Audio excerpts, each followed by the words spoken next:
gonna grab this here. All right, welcome everybody. I'm Roberta McIntyre, and this is Fire Safe Sonoma's monthly program. We're calling it our Fire Safe Sonoma Speakers Series.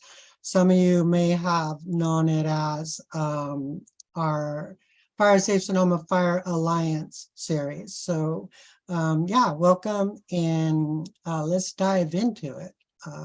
So here we go. And so today we have with us is we have CAL FIRE Forestry fire pilot Justin Wick. He's going to tell us about what it's like to be a firefighter in the sky, which is a lot different than boots on the ground, as we say. Justin's been flying helicopters since 1994. That was before I was born, right? Justin flies one of CAL FIRE's new Sikorsky Firehawks out of Boggs Mountain Helitack Base up in Lake County. And he's part of the Sonoma Lake Napa unit of CAL FIRE. We call it the LNU as an acronym. And it's, after several years of working as a commercial helicopter pilot, Justin started fighting fire in 2007 as a co-pilot flying Sikorsky's and Sky Crane helicopters. Eventually landed his dream job as a pilot for CAL FIRE in 2018. And I don't know, you know, a lot of us are familiar with helicopters. We see them in the air, we see them dropping water on fire, on wildland fires, etc. But in addition to that, the helicopters do a lot of other stuff. They fly inmates to and from fires to get them into tight locations to do handwork on the ground. They haul cargo. They drop water and retardant on the fires, of course. They fly routine and emergency missions as well. They do search and rescue work. They do medevacs. They do some recon work, and occasionally they'll even do law enforcement mission assistance. And they also do air photography, and you know what, a lot more. So I could go on and on. So with that, I'm going to hand it over to you, Justin. Welcome, and yeah, go ahead and tell us all you can tell us about helicopters or firefighting from the sky. That's fun. Thank you, Roberta. I appreciate it. Thanks for having me. Again, my name is Justin Wick. The job title is Forestry Fire Pilot. I work here at Boggs Mountain, CAL FIRE. Been here since 2018. And probably start with a little bit of overview with CAL FIRE. And if you have any questions at any time, please feel free to ask. We'll just tie right back into it. And we'll go over the helicopter program just a little bit. And then we'll talk further about what it takes to be a pilot for this program. And we could also talk about what it took for me to become a pilot with this program. So last year, CAL FIRE had responded to 8,800 fires. 97.5% of those fires were less than 10 acres. So most of the fires that we saw or actually what I'm trying to say is most of the fires that happened, we never actually saw. So there's a quick response to putting out the fires. And again, that's CAL FIRE's mission, is to have more than 90% of the fires put out less than 10 acres. The helicopter program itself is based out of Sacramento. It's the Aviation Management Unit, and it's headquartered at the McClellan Airport. Each year, the helicopter AMU program actually manages 300 helicopters. Currently, CAL FIRE has 10 of the new S-70I helicopters.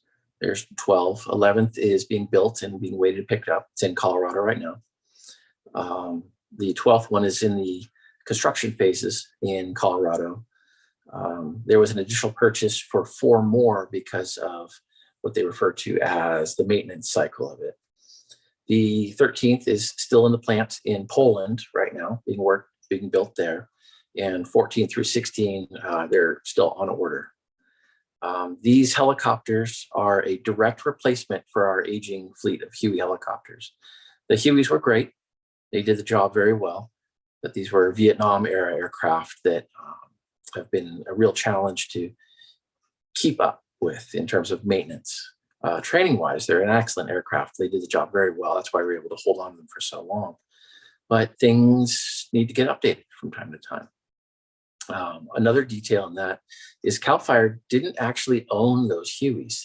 The title holder for those Hueys was the U.S. Department of Agriculture, and that was through the Federal Excess Program. The difference with the new aircraft is CAL FIRE actually owns these aircraft.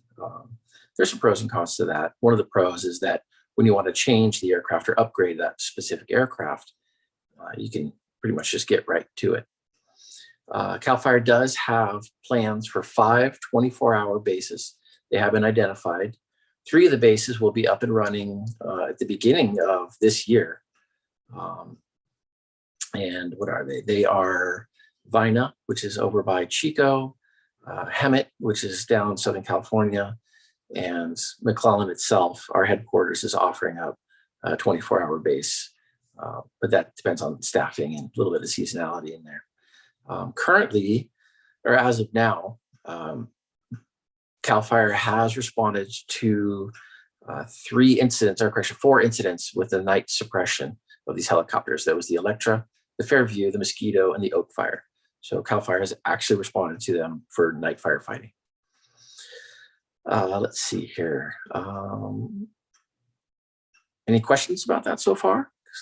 And that particular photo right there is on the top of Mount Tam. I remember that one. That was a fun one. With regards to area of responsibility, currently Boggs Mountain covers the Lake, Napa, Solano, Sonoma, and a little bit of a portion of Marin County. That is our immediate area, but of course, this is a statewide asset. We typically operate in the Northern California section, but we are available to go Southern California if needed, which means we have to pack our bags and be ready to get the call and head out to the aircraft and fly wherever is needed for as long as needed. The crew of this particular aircraft, it consists of a pilot. I'm the pilot of this one. I have a opposite, that's how we refer to it, but there's another pilot that works up here. His name is Mike, and he's off today, of course.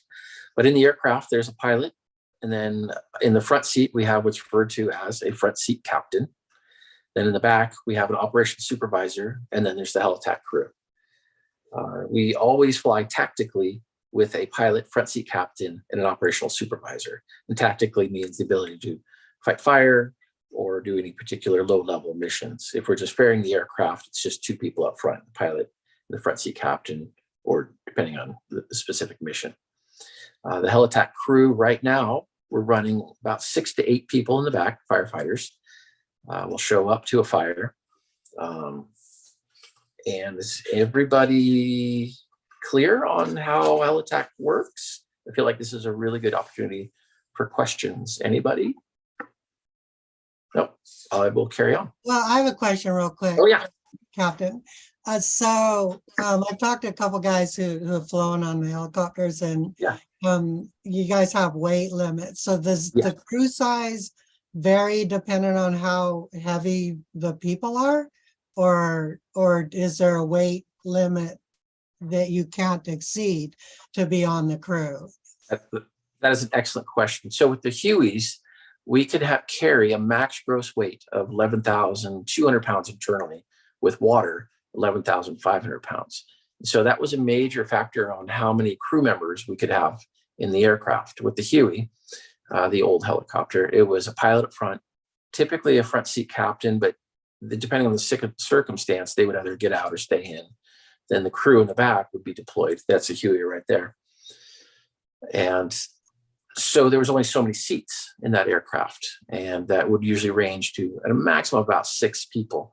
If we had to go somewhere really high and hot and heavy, we'd be limited performance. So we may have to split the load, split the crew, drop some off, come back, pick the rest up. With the new aircraft, the Huey had a max gross internal weight, which is people essentially, of 11,200 pounds. The new aircraft is significantly more. Anybody want to take a guess on what it is? 22,000 pounds. It's very significant. Yes. And it's with water, we can carry up to 23,500 pounds.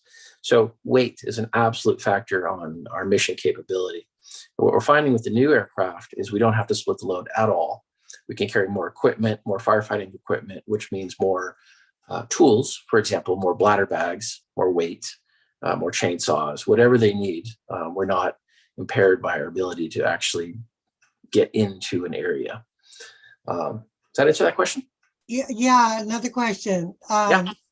You mentioned that you have X amount of weight allowance for water. Yeah. You don't actually have water on the helicopter when you take off, right? Is that the weight that you expect to pick up when you pick up water?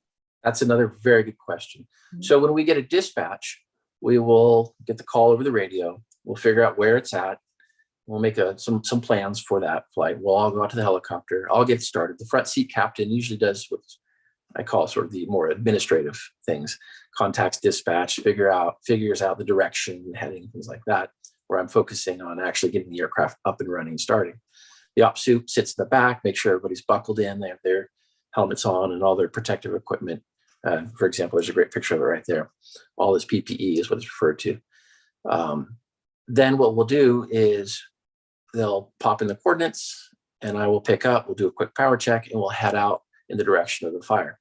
And that is the internal gross weight. To that answer specifically, 22,000 pounds. So part of the checks is to make sure we're not over gross weight. So as CAL FIRE has in all firefighting aircraft, we're not allowed to carry water on board the aircraft when we actually have people on board the aircraft. So when the people are deployed, the firefighters or the helitack crew is deployed, then it's only essential crew members on board the aircraft, and that's when we can deploy water, and there's a great shot of that right there. And that's when we're allowed to carry more water than we are internal weight. And the reason for that is when we carry the water, we have the option of jettisoning the water. So the aircraft can actually hold more because in the event of what we call a precautionary landing, we can dispel the water and land a lot lighter where we can't necessarily get rid of the people. Right. Well, it depends on who your crew is, I guess. Well, that's between you and me. And so how do you pick up the water? I mean, because it's not a structurally hard thing. Right Is it there. like a flexible thing with purse strings that pull it together, or you actually vacuum it up? Yeah, that's a great video right there. So that's me pulling water out of the Russian River. I don't know if that's playing on your end there. Yeah. So I'll get to that retardant question in just a second here. So with the Hueys, the earlier version of aircraft, we had tanks and then we had Bambi buckets. With the tanks, we would there's a sort of a rigid snorkel on the Hueys that the firefighters would get out. They would unhook it and dangle it down. They would deploy, they'd get out and go out, march off to the fire. Then the helicopter would go off to a water source and there's an internal pump. They would pump the water into the tank. With the Bambi bucket, which we don't really, I think we have too many pictures of it here, the firefighters would get out, unwrap what they call the bucket and hook it up to the bottom of the hook of the helicopter. And then I'd have to go off and we dip the helicopter into the water and literally scoop it up. And then I had a button where I could release it at the bottom. That's what a Bambi bucket is. And depending on where you're at, we could carry usually up to about 325-ish gallons of water. And it did a great job. With the new aircraft and what we're anticipating each aircraft being able to go to every base, we wanted to standardize everything. CAL FIRE wanted to standardize everything. And we found that with the tank, it is very effective, very standardized, and easier in terms of crew deployment. Now, what you're seeing there, this is the night operation. This was out at Folsom Lake. With the new aircraft, with the new tank, unlike the old one where it had a rigid hose you had to unhook and let dangle, this one actually has a spool. So I have a little button on my cyclic on my right hand that I push down, and it unravels 25 feet of flexible hose. And at the bottom of the hose is where the boat propeller is. It's actually electrically driven, and they finally cracked the code on how to intermix water and electricity, and it works great now, but there were some challenges at first. And it has a little boat propeller in there, and it sends the water up 25 feet, and we could fill 1,000 gallons in 90 seconds. It's pretty quick for how much water it is. That's a lot. Yeah. One question that somebody had is, do you ever drop like retardant, or do you have like, I'm going to take that question and modify a little bit. Do you have retardant additives that you put in the water when you bring it on board, or do you start with from time to time? Do you start with retardant already on the aircraft? Sure. So we never take off of the base with any fluids, any water or retardant on the helicopter if we have crew. If the crew is gone for the season, we may find a way to add water, but we're not really doing that right now. Typically, we can get to an incident quicker, find water there, and then drop the water there. Where I'm going with that is the original tanks that came on the new aircraft had a sort of an aft tank where you could add a foam agent or something that would increase the effectiveness, the efficacy of the water. But there's some challenges with that with regards to, is it effective? Is it good? Cleanup, corrosion with the aircraft. And we wanted to make sure that everywhere that we pulled water from, we weren't necessarily making a mess with a foam products. Usually it's just some sort of a gel or some sort of organic material. But we rarely ever actually used it. And we found that the most use for the gel products or any of the additives was sort of an urban interface, but it wasn't quite as effective. And the weight savings to how effective the gel was, we just determined that it's not necessarily required. We have been trained in it, but it's not something that we use very much. Now, with going back to the question of retardant specifically, there are some helicopters that do use retardant or drop retardant, mostly on large incidents. And what that means is if there's a large fire, large incident happening, they'll set up something which is referred to as a mobile retardant tank, MRT. And the larger helicopters will fly over and pull some of that retardant. It works great. It's a very refined system. Our job here at CAL FIRE and Boggs in particular is initial attack. So when we get deployed or dispatched to a fire, there's usually not any retardant available to us. So we're always using just available water resources. So we never get an opportunity to do retardant. And because of that, we tend not to force the subject, because by the time any other aircraft or the mobile retardant base is set up, contract ships have shown up, that system's in work, and we're reset back to Boggs to be available for the next incident. I don't know if that answers your question there. Yeah, I think so. I have an overarching question, actually. Yeah. I have lots of questions. I think that I love it. I can talk about to help explain. And folks, if you're, those that are watching, if you want to drop questions in the chat, Yeah, absolutely. feel free. But so I would love it if you can speak globally about how air operations work, because it's my understanding you have one, like a fixed wing aircraft going around a circle above all the other attack aircraft, and they all fly at different altitudes. Yeah. And for rotation, I guess. If you can explain a little bit about that, I think folks would appreciate it. Sure, absolutely. So we'll do it scenario based. So let's say there's an incident that there's a new start fire. We'll get a dispatch from St. Helena, and on the standard statewide dispatch, it's one air attack, and we'll get into that in a minute, 2 tankers, and the helicopter. And the helicopter typically consists of the heli-tac crew. So we'll all get the call at the same time, and we'll all start heading in that direction. Almost always air attack gets there before us, and it's great when they do, because they help set up the fire traffic area. They manage all the radios. They establish communication with the ground crew, and can manage all of the needs for that particular incident, including canceling aircraft if it's already done. So, but that can change. Sometimes the tankers get there first, sometimes the air attack gets there first, sometimes the helicopter gets there first. So we're all fully capable of setting up the fire. But when air attack gets there, which is the OB-10 Bronco, and I think California currently has, 10 OB-10s. Actually, I'm more on the helicopter side about that, but they're sprinkled throughout the state.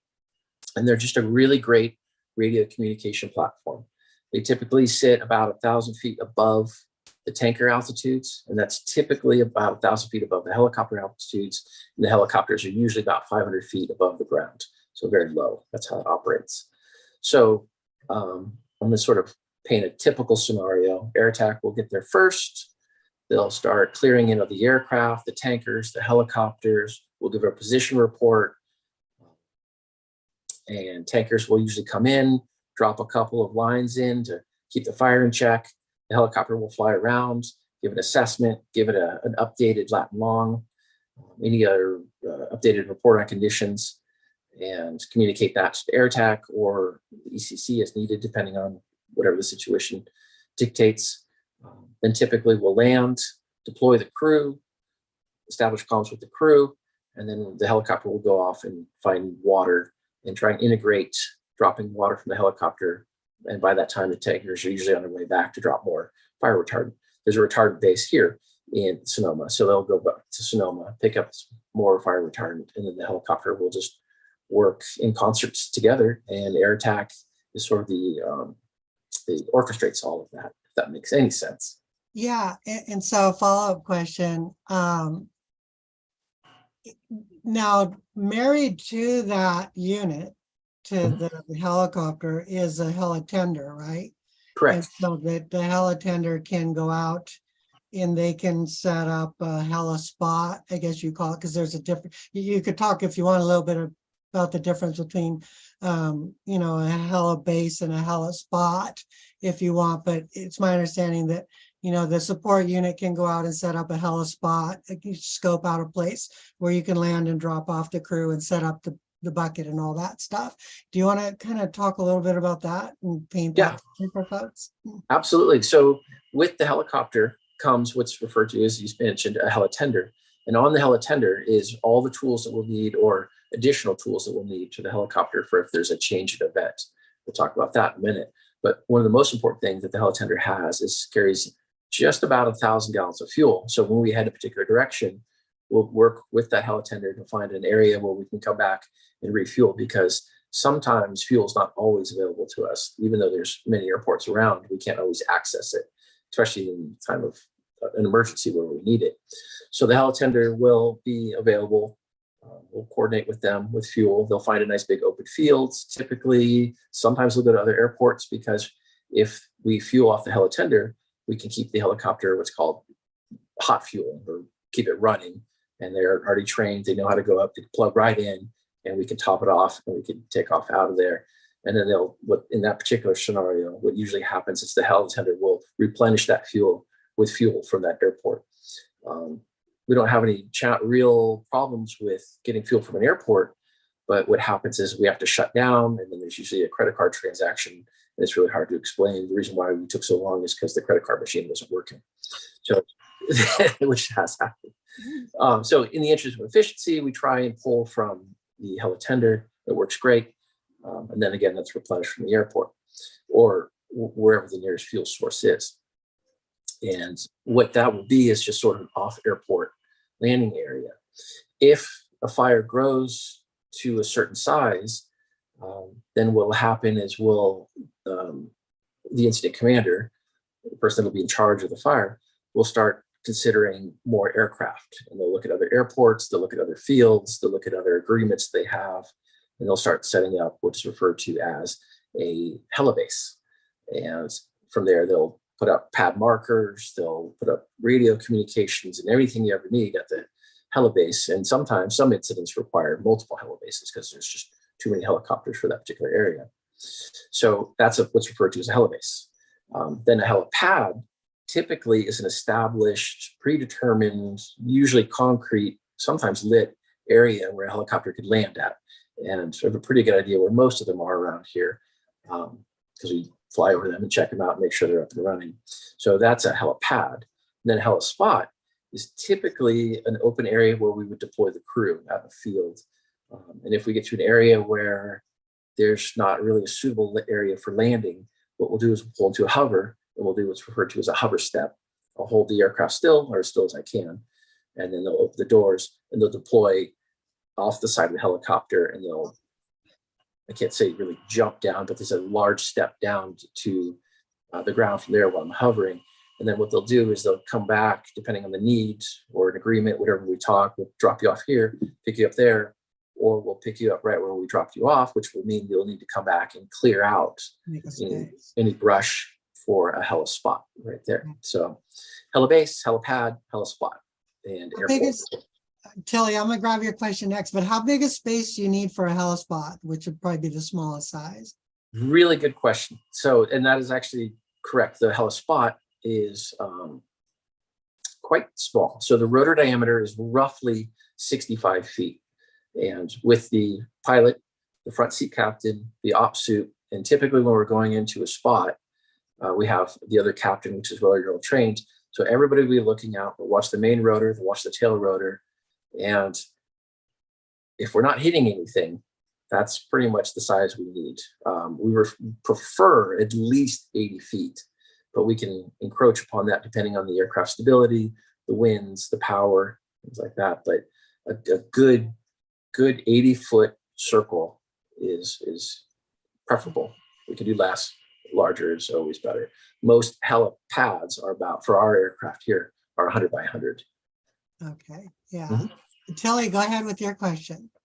Thank you so much for this, Justin. It is really, really fascinating. I was just wondering if you could expand a bit more on the water. So in terms of like what water sources do you often use by the fires, and like, do you often find the water easily? And then I guess you've been a pilot quite a long time now, and I was just wondering if you noticed any shifts in water source changes over that time, especially with drought in California. Yeah, great question. With regards to water and pulling water for other buckets or tanks, where the challenge comes from the aircraft interface with water is what kind of aircraft, and is it a bucket? Is it a tank? If it's a bucket, does it have a snorkel, which you can allow you to power fill? There's literally a motor in the bucket. So when it comes to a bucket itself, just a Bambi bucket, which is not on this aircraft, it was on the Hueys, you need about, if it's less than 4 feet, you're really scraping it. If you have 6 feet of water deep, you can actually get a good full bucket in. When it comes to the tanks and the snorkels, if anything less than 2 feet of water depth can be challenging. I can't do anything less than a foot. 18 inches is pretty much the minimum in terms of water depth. But 2 feet, 6 feet is great, because then we can actually really get to it, if that makes sense. Just get to water, deploy the snorkel, fill it up, get out of it, get going. And the similar dimensions are required for the helispot as a fill site. So if we're going into a pond, I need at least 80 feet diameter. 100's better, bigger is better, more open space is better, especially with a clear approach and departure avenue, because that means that I can come in a little bit more efficient. And if there's a clear departure avenue, I can load it up with as much water, because then I'll have enough power to get out of it. Where if I have to do a max performance takeoff, which means all the power I can to get out of the area, I have to shed a little bit of water so that we can climb up out of it. So what that means is ponds, lakes, rivers, all these are, for my particular job, available. There's no preference of water. It's typically the closest. I have a real hard time pulling from dirty cow ponds, I'm sure you can imagine. And sometimes the closest available is more of a city infrastructure. We'll just leave it at that. But it really depends on the urgency of it. Anything, a larger body of water, big lake, like Lake Sonoma, Clear Lake, is great, because we can have a clear way in, we know the features, we can grab as much water, we can get airspeed, we get going, we can be really efficient and effective with it. Anything that's super small and confined is very difficult. And why I'm over-explaining all that is, with the seasonality of waters and vineyards and cattle ranches and ponds and lakes, it greatly reduces. And interesting enough, when summertime happens, those water sources literally dry up and they become further and further apart. So sometimes it'll be a great distance before I can get water. I always prefer, as anybody would, fresh and clean water, because sometimes I have to drop water on the my HeliTac firefighters, and I want it to be clean for them, as opposed to something that may make them sick. So that's a big consideration. There was another feature in there that I was going to touch on with regards to drought. Drought is challenging. And when water sources dry up, that kind of lends itself to why we send so many aircraft from different directions, is because sometimes the helicopter will have a water source right there, but the tankers have to go all the way back to Sonoma. Sometimes the helicopter won't have a water source and it's a really long haul for the water, but the tankers will be able to turn right around. So that's part of the reason why so many aircraft are sent so fast, is because we don't exactly know what's going to be needed at that time. And then as the fire progresses, or as we start working on the fire, it sort of naturally settles in or self-organizes into what is the most effective tool. Then we go with that. So that makes me think of something else. So Yeah. So the portable tanks that the water tenders carry, that's probably too small. They're great for fire engines to pull water out of, and attack the fire, and for the tenders to dump water into. Mhm. But those sound like they're too small for the helicopters to use. Is that fair to say?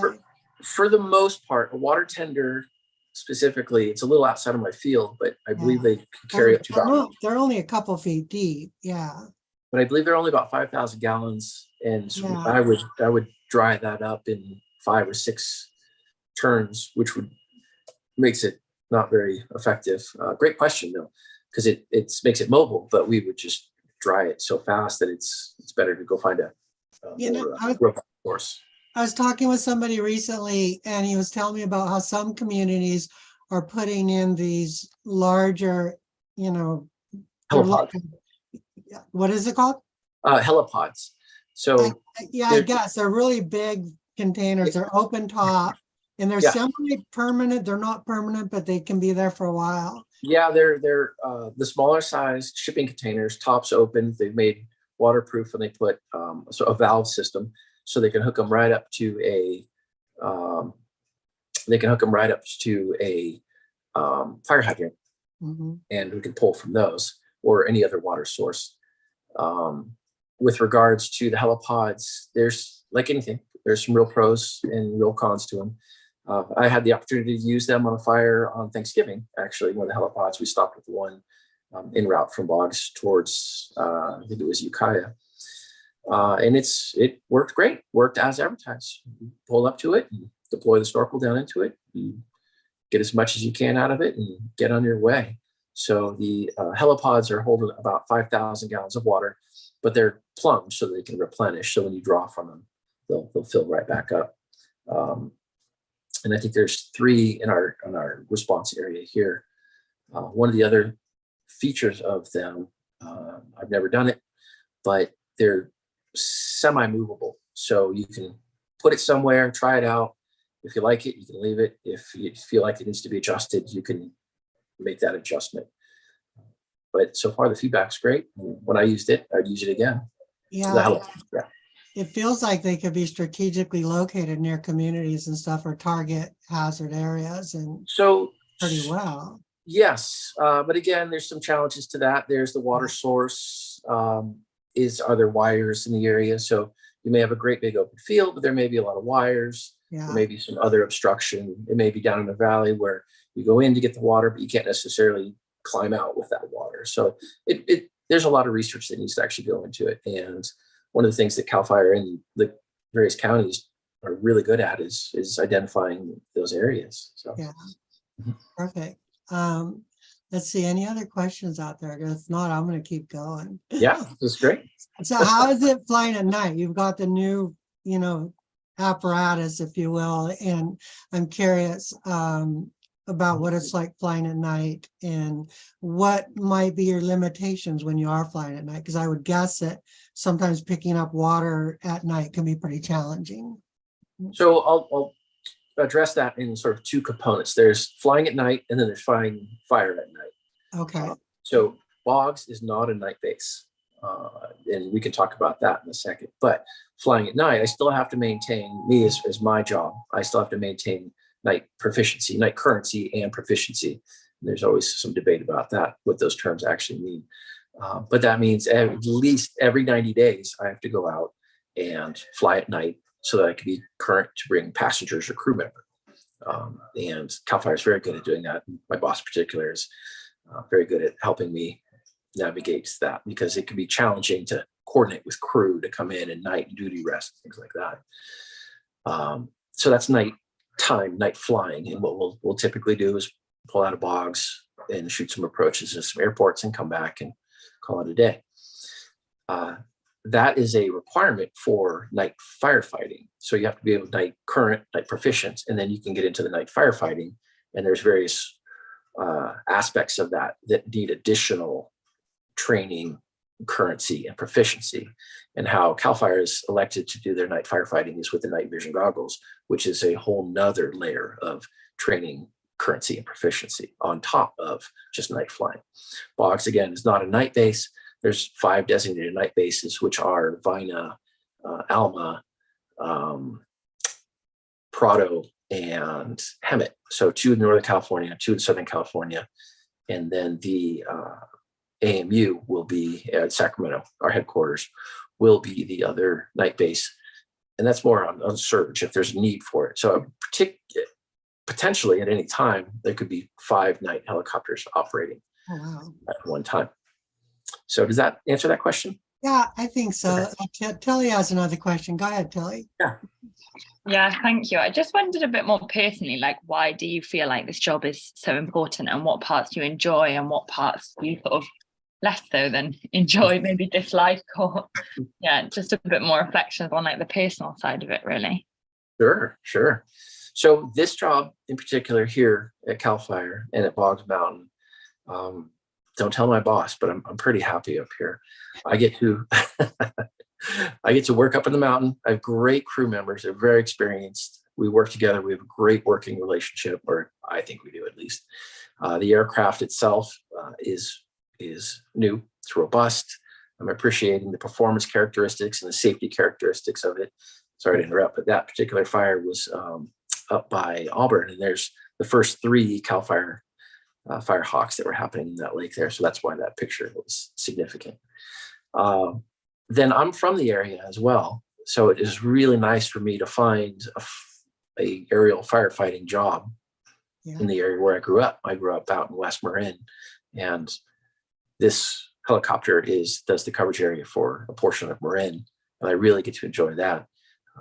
And as all of us in our jobs, we hopefully like to enjoy an element of proficiency or just feeling confident in what you do.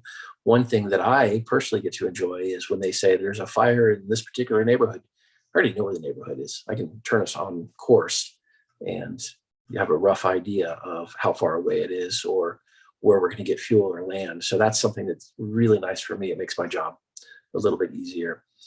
And we we cook really well up here too. So I absolutely love that. This picture right here is in the Russian River by Monte Rio. The bridge there by the theater. Yep. It's just had to point out some of those videos there. But yeah, it's very fulfilling and rewarding, and I get to enjoy interacting with the community, get to enjoy acting with my coworkers. It's fun being a part of the firefighting community, but also it's really fun putting out a fire. I don't think I could say it more basic than that. Just, it is really exhilarating when you fly up to a fire, you're flying into it at roughly 100, 150 miles an hour. Deploy your crew. They know exactly what to do through training. Go find some water, and that first drop of water, when it knocks down the fire, it's a really rewarding feeling, and I really get to enjoy that. Yeah, everything looks so much different from the air too. It's amazing. And so having you be like a native of the area has got to be helpful in terms of, knowing the geography and those landmarks. It feels like it. It feels like it. It's like knowing your backyard. So do you guys take turns cooking up there? That's a great question. I remember having to cook at the firehouse. I used to love it. Yeah, there is a cooking schedule, but there are some folks that tend to migrate to the kitchen a little bit more than other folks. So I'm sorry, there was a question there. I missed it. What was it? Oh, I just mentioned knowing the geography and the landmark. Oh, yeah. I think, Yeah. yeah, it's kind of cool. Yeah. Marika, do you have any questions, or is there anything in the chat that I'm not seeing? Yeah, I think Joshua from Watch Duty just jumped in with a comment out in West Sonoma County when he arrives. I'm assuming this is talking about you, Justin. The town's people gather in the center of town and cheer him on. A I lot appreciate of that. and the captain. Gotta love that. I Yes. appreciate it. Yeah. Then That's Sarah Yardley, who's also out in West County, says, can you talk about what's happening in the videos? Oh yeah, let's spend the rest of our time just kind of sharing what we're seeing on the screen. That'd be cool. Absolutely. You can either begin it again or I we can will. take it from I'll bring it all the way back. Yeah, let's Okay, do sure. that. That's a great Yeah, idea. and then maybe Yep. we could finish up if you could chat a little bit about like the future of fighting fires from the sky, and if you see any like tech developments or improvements Oh, yeah. or things that we can kind of watch out for in the future. That would be really interesting to hear about too. Yeah, the biggest tech change right now, it's on everybody's mind, is the drone aspect of aerial firefighting. It's a great resource. Mapping and its potential is endless. Right now, the human factor involved with helicopters is required because you got to make those decisions, and the technology has only brought us so far. But it's not that far off where we could actually see unmanned aircraft or unstaffed aircraft on fires, delivering water or retardant or whatever it may be. Drones right now, again, it's a big market. It's a really useful tool for aerial firefighting and anything really, but it really helps with mapping, actually where the fire's at, location. It can do IR mapping, where the hotspots are. It is absolutely critical, and it's really developing, becoming really, really helpful. And then after that, I think there's a few little bits of technology that pop up now and then in terms of the night vision. So we're able to fly at night. Technology with regards to water delivery systems becoming lighter, more powerful, which means more water, obviously. And well, we could talk about that one forever. But really what it comes down to, we have it now. It's a well-trained crew, and that's always been the case for aerial firefighting, especially with helicopters. Yeah.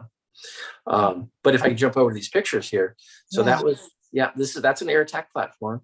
That one is 520 or 420. I'm not sure where that one is. So this was my partner, Mike Shanley. Oh, that went quickly. That was on the. I can pause it. Yeah. Okay. Yeah, I can pause Sure. it. if you want. Should I bring it back? Wherever. Yeah, that one there. Yeah, anywhere in there works. Okay. Yeah. So this is the Columbia helicopter 420. I'm not quite sure where that unit is. I believe it's more in the Southern California area there. Is that 420 or 430? I can't quite tell. 430. It says 430. Yeah. That's an air attack OV-10, and the pilot sits in the front, and the air attack sits in the back, and they have a whole stack of radios, and they do a great job with that. Those were, I believe, they were Vietnam era aircraft that CAL FIRE's acquired through the Federal Excess Program. This is my partner, Mike Shanley. There's a Bambi bucket. There's the Huey. Yep. Up against a giant wall of fire. Yeah, grab it. Yeah. Right there. That's where I want to grab Yeah. it. I always thought that was a great picture when he's Yeah. getting it. I believe that was in the LNU complex in 20, I'm forgetting what year that was. I think it was 20. Yeah. The OV-10 right there. It's a great little airplane. Yeah. This is on Marin County. That's right on top of Mount Tam. That was me. That was the Mount Tam crew. So we do go out of area, and not to share too much of the personal, but one of the pilots that works down in Alma is a friend of mine, and we both grew up in Marin. I grew up out in West Marin. He grew up in Mill Valley, and for the most part, there's a feud over who actually has Marin County. But I say it's mine. He says it's his. And on this one, I clearly was able to mark my territory. So I'm very proud of that. Thank you. Love it. Not sure where this one's out of, But yeah, this is what it looks like to show up on scene, coordinating between the tanker drops. You're looking for a place to land, typically up by the head or one of the flanks. And you can see, or I'm sorry, down by the heel or one of the flanks. Looks like they're coming up on the right flank. Oh, they're going to drop water on this one, trying to get that spot. Looks like there's a nice shot. spot outside the line. Not sure who that was. That was a good job. Yeah, and that's pretty much the job, is to keep it in the containment lines there. This was me in Monte Rio, kind of by the bridge there in the movie theater. I tried to get as far away as I could from the folks. This is Bieber doing their air rescue training, and it was just a fun picture. This was in a hoist out of, I think, somewhere out of the Lake Napa area here, and that's the crew. So there's on the right side from our perspective, that is the crew chief, and on the left side is a rescuer, and pulling. Yep, you can see the aircraft kind of twisting there from all the weight coming up. Yeah. And they're bringing up a Stokes. Yeah. Yep. This was on the glass fire, and there's the Helitech crew coming back. I'm not quite sure where this one is, but the air tanks, we got to include them in it. This was the LNU complex at the 7M ranch coming in for fuel. On that one, that was a big fire. Okay. Yeah. And it's really hard to tell how large that wall of smoke and fire is there. This is more hoist training. This was out of Boggs. And this, I believe, it's the Forest Hill Bridge. That one was going to run pretty good. We got there and was able to keep it contained, but it really wanted to go, that one, for sure. Any other questions, by the way? We're getting in the videos. I didn't want to neglect. I'm not seeing anything in the chat right now. I think we're fascinated with your commentary. Yeah, it's kind of fun. It's way better than a PowerPoint. That's fun. Yeah, that was the Forest Hill in Auburn, California. So I think we were the first 3 of the new aircraft to go to that one. Rainy day, out there doing training. That is 406. I believe they're at Columbia on that particular day. Not sure. Or is it? Yeah. Columbia out like Sonora way? Yes, correct. Okay. Correct. I think that's where that fence post is from. I'm not super sure. Okay. Yeah. And these are just some more footage from other fires. I think there's a house here. This was not me. This is down in Southern California. Oh, yeah. Right. Yeah. And they're trying to support that tanker drop there. They did a really good job getting in there, but sometimes when the tanker's got to sneak in, the retardant gets thin. So you just get the helicopter come in and support that tanker drop.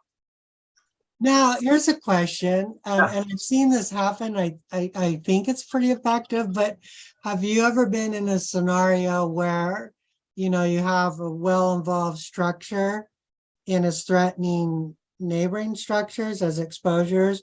Have you ever dropped directly on a structure? I know generally you try not to, because when that water hits, it can do a lot of damage. But if you've got a fully involved fire in a structure and it looks like it's pretty messed up anyway, do you drop on the actual structure? Or that's not uncommon. The best one that I could comment to was when I was a contractor working for the Forest Service. We were dispatched to the Lilac Fire down in San Diego, and the fire was rolling right through the neighborhoods.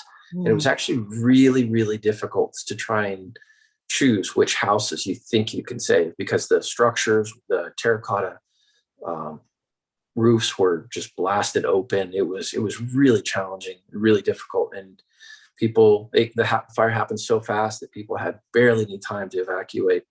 It is extremely, it's a difficult part of the job when you have to make that choice of what you think you can do the best. Yeah, but it's not uncommon to happen where you have to choose a structure and try and save it. Yeah. So here's a good shot of the tender in the helicopter. Yeah, looks like they're probably coming in for fuel. Yep, copy 406. It'd be a lot of fun. It has its ups and downs. I don't know. Yeah. That's my helicopter joke. Oh yeah, I get it. So there's one of the Hueys with the tanks and snorkel. Again, that's one of the tankers that gets deployed. Typically, there's 2 on a standard dispatch. Looks like they're doing training day on that one. That one, again, they set down and they'll have to deploy the snorkel. Here's a tanker drop coming in. Great drop. Yeah, looks like they're taking out the left flank there a little bit. How do you guys, how do you guys practice your drops? Do you have a spot where you fly a lot and practice, or, because that is so much skill, I imagine, to get where you want it. Yeah, it's actually just that. You practice. In the beginning of your career, it's usually pretty clumsy and you do the best you can. And that's usually why they give you a small helicopter with a little bucket so that you can, if you miss, it's the least damage. The bigger the aircraft, the more weight, the more water. These drops here, this is a good example of it. This is from a helicopter. It's probably about 700 gallons, about roughly 8.3 pounds per gallon at usually about 100 to 150 feet. So when it comes down with a lot of force, and it can unearth vegetation. So you have to be very timely on it. That's filling. That's with the snorkel. You can see it's deployed there. That's hard. That's copy 104 right there. Yep, and it's hard to tell, but there's the op soup is peeking the head out, and they're just kind of keeping an eye on the snorkel, the depth, the heights of the helicopter above the water, making sure the tail's clear. Yeah. What lake is that? Is that? I think that is That's the Russian River. Right? I'm not sure where that one is. That could be Lake Sonoma. Okay, that would make sense. Yeah. Yeah, not exactly sure where that one's from. That's the tank. And on the front is actually where the hydraulic system is to close the doors. They're actually gravity open, and then there's a hydraulic system which closes them. And mechanics just kind of tuning it up. They're making sure that the flappers on top are open so that if you overfill, it vents out the top. So where is this at a Konocti camp here, or where is this at? Do you know?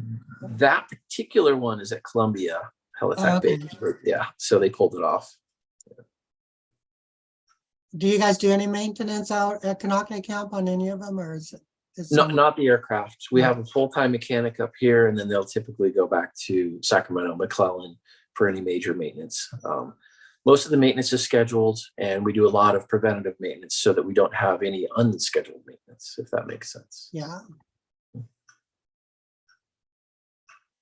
Tanker drop coming in here, and this is a fun one to watch because you can see how active they are inside. It's not just dropping it. He has to go in at a particular altitude and airspeed, otherwise you can really lose a lot of how effective it can be, and it could even be damaging. And you see them modulating the throttle there to try and get it right, lines up, looks like there's already some, so he's going to tag and extend, drops the water, and then full throttle out of there to clear obstacles. Yeah, awesome. Yep. And I bet it feels pretty wicked right after you drop it. You probably feel a bit of a lift with the weight lifted off. Yep, it's exhilarating. Yep. Oh my gosh, how cool is that? Yeah, that's a great drop there. That's my my opposite in El Dorado Hills somewhere. I can't remember exactly which fire that one was, but it's quite a bit. It's quite a bit. Oh, that is amazing. Mm-hmm.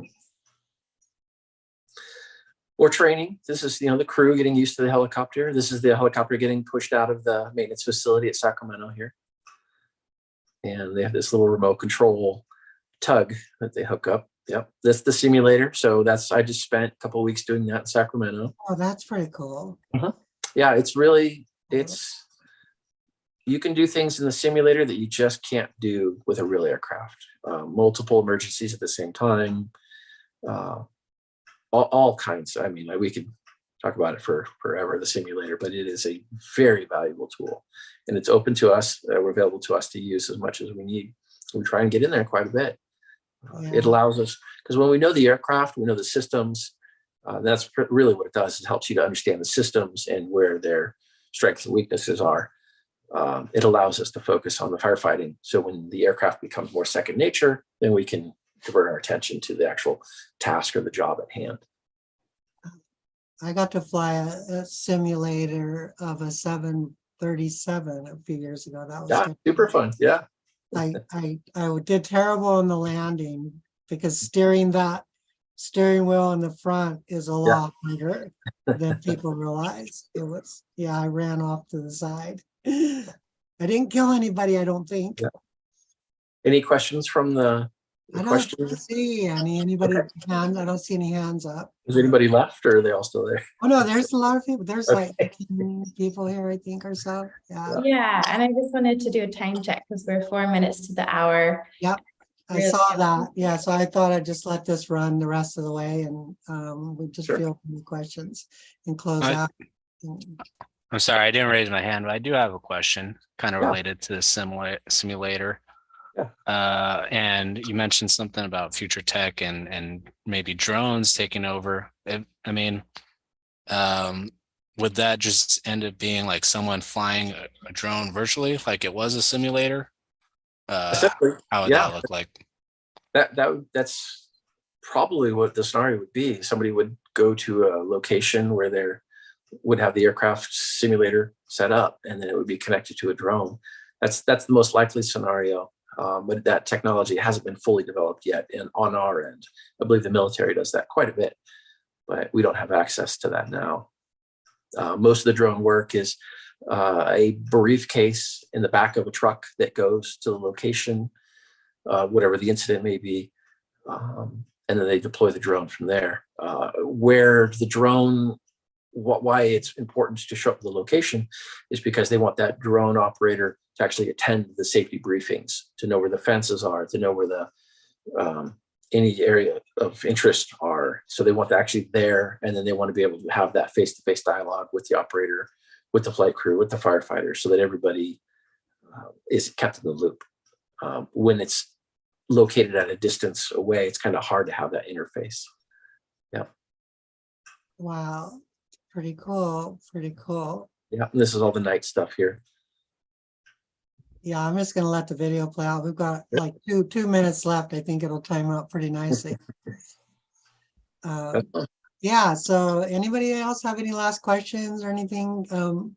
Thank you so much for showing up, Captain Wick. This is great. So this is a fun one here. This is where we'll deploy people into the water. So this is helicasting, and that's if somebody capsized a boat or something, they could go out to that.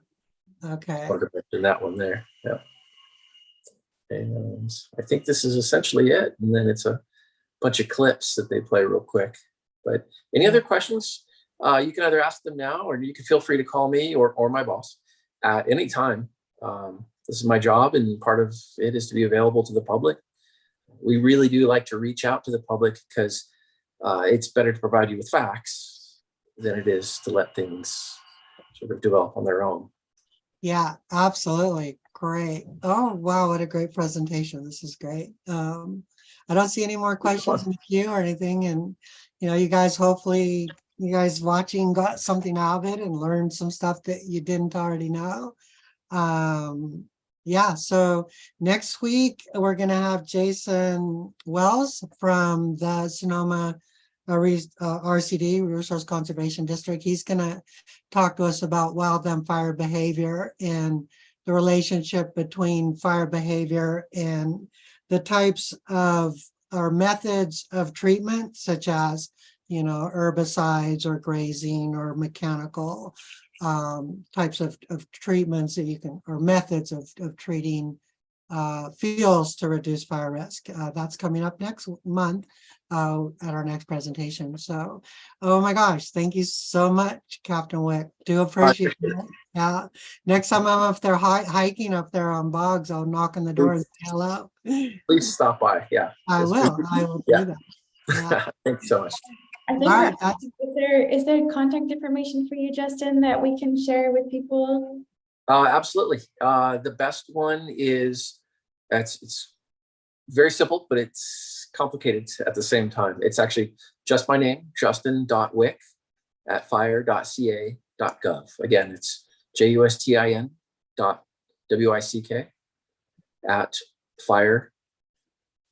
@fire.ca. Yep, there it is, .gov. perfect. All Yeah. right. You got it, Mason. Thank you so much. Great. All right, that's it. I'll have to bring you up some cookies or something for Oh, yeah. presentation. Please do. Please do. Thank you so much.